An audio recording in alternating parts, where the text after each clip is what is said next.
Welcome to Motorcycling with Carl.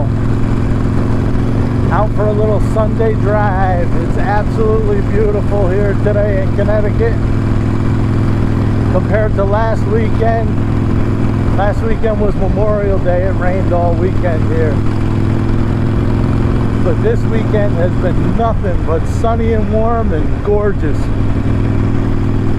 So I decided this week I was going to do a vlog on the channel. Last week I did my 5,000 mile service on the Iron 1200 Sportster, which really was a breeze. It was no problem to do, really easy.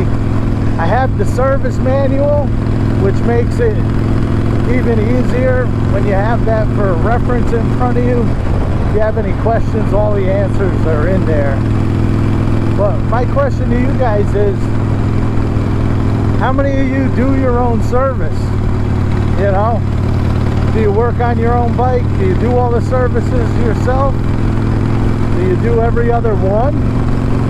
I don't know. I think I might actually have the dealer do the next one, so that supposedly a professional is looking at it.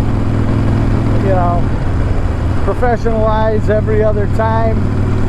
Maybe that's a good thing, I don't know. The reason I decide to do my own services is A, it's really expensive, and B, I want to make sure it's done and what I would consider done right. I mean, I'm not a professional mechanic, but I know I'm going to look at everything that's on that list.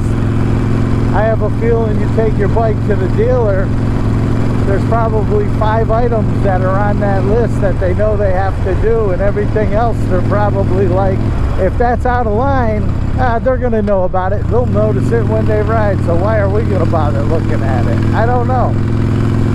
My problem in life is I've been around long enough where I don't trust anybody off the get-go. You have to earn my trust. And as far as my dealer goes, we're still working on that. I wish that Harley had better customer service, and I wish as a company they oversee their dealers better about customer service, because you worry about sales and making money, and it all comes back to customer service and true customer service. I mean, when you go to bring your bike in, you should feel welcome. The guy at the counter should make you feel like you want to be there, not feel like you're a nuisance to them. Yeah, so we'll see. I'm probably, for my 10,000 mile, I might bring it in. I'll call and get a price. If it's way out of control on the price, then I'll probably do that one myself too. But if it's reasonable and they don't tell me I gotta drop it off and wait 3 days to get it back for a 10,000 mile service, then maybe I'll have it done. So that was part of the reason, because when I did my first service, they told me you have to have it done there if you want your warranty to stay intact, which I think is crazy anyway. But then they're like, oh, you have to drop it off on this day and pick it up a day or two later. And I'm like, it's a 1,000 mile service. I gotta leave it with you for 2 days. I should be able to drop it off in the morning, pick it up that afternoon. So stuff like that. I think Harley needs to work on some of that, but we'll see. So let me know what you guys think, what your thoughts are. Let me know what you do on your bikes.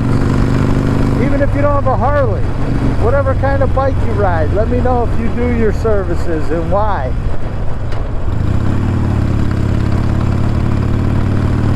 Alright, till next time, this is Carl saying, laugh a lot, be nice, and stay safe.